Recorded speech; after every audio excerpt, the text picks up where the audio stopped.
छोटे से गांव पाइन ग्रोव में, जो एक प्राचीन जंगल के बीच बसा हुआ था, एक पुराना जीर्ण शीर्ण मकान था जिसे होलो मैनर के नाम से जाना जाता था।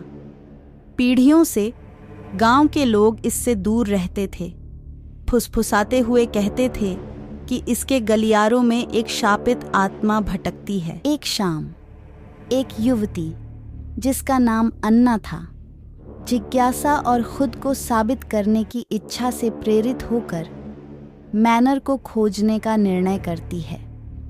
केवल एक टॉर्च के साथ वह दरवाजे के चरमराते हुए अंदर अंधेरे में प्रवेश करती है। अंदर की हवा धूल और सड़न से भरी हुई थी।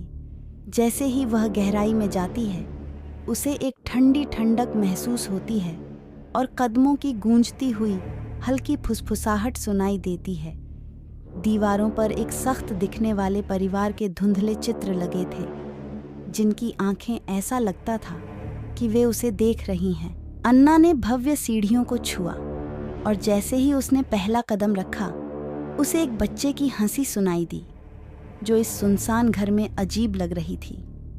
वह आवाज का पीछा करते हुए एक लंबे अंधेरे गलियारे के अंत में एक कमरे तक पहुंच गई।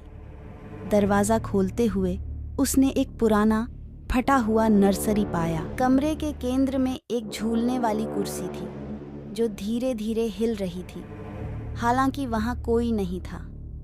फर्श पर एक धूल से भरी पुरानी गुड़िया पड़ी थी, जिसकी आंखें फटी हुई और पोशाक फटी हुई थी।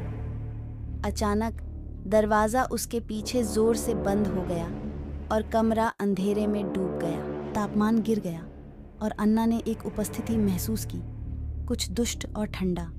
उसने अपनी टॉर्च के लिए फंबल किया, लेकिन यह टिमटिमाई और बंद हो गई। घने अंधेरे में उसने बच्चे की हंसी फिर से सुनी, अब उसके कान के ठीक पास।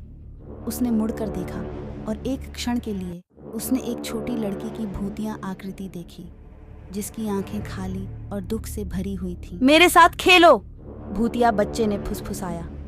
अन्ना चीखी और दरवाजे की ओर दौड़ी, लेकिन यह नहीं खुला। आतंकित होकर उसने हंसी को तेज और अधिक दुष्ट होते हुए सुना।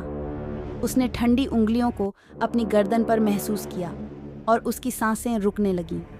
हताशा में उसने अपने कंधे से दरवाजे को धक्का दिया और आखिरकार यह खुल गया। वह अंधेरे गलियारों से भागी। बच्चे की हंसी उसके पीछे गूंज रही थी।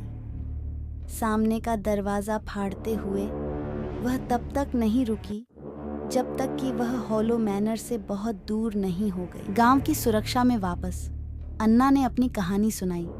उसका चेहरा पीला और उसके हाथ कांप रहे थे। गांव वालों ने चुपचाप सुना। उनके डर की पुष्टि हो गई। होलो मैनर वास्तव में भूतिया था।